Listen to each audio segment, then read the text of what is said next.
Hi, I am Malaika Sada. I came from Pakistan, currently working at Korea Atomic Energy Research Institute, KERI, as an integrative PhD student. Imagine a metal part in a spacecraft being hit in space, a material in an industry under extreme condition, or a car suddenly experiencing a very strong impact by any mean. What happened inside the material in the first few billionth of a second cannot be seen with our eyes, but this is the moment which decides whether the material survive or fail. This is where my research comes in.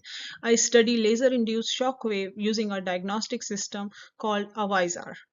Let me introduce the shock waves first. In the laboratory, we can create the shock wave by focusing a powerful laser pulse onto the surface of the target. When a strong laser hits the material, it creates pressure wave. This shock wave travels through the material and compresses it. By studying this, we can understand how material behave under extreme pressure. But creation of shockwave is only half of the story. The important question is how fast it is moving and how the material is responding. WISER helps answer this question.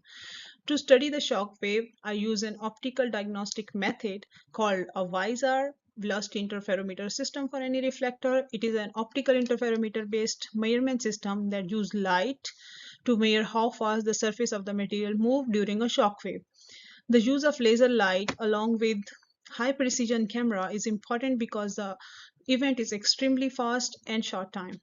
This is how the system looks in laboratory.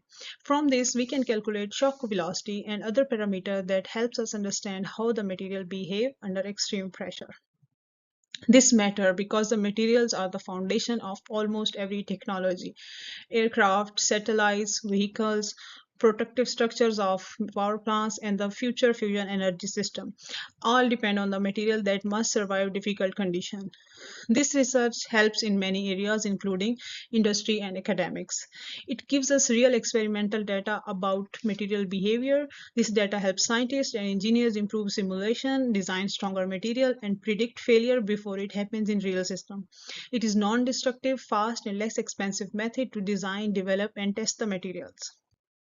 Furthermore, it also helps us study environments that are impossible to reach directly, such as the deep interiors of planets, lightning strikes, supernova explosion, volcanic eruption, etc. It is convenient to mimic these conditions in the laboratory and understand what happened during such phenomena.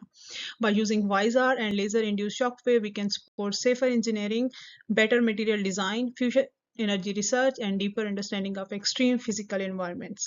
At the end, I will conclude by saying that I use light to measure motion that is too fast to see so we can understand how material behave in extreme conditions. Thank you.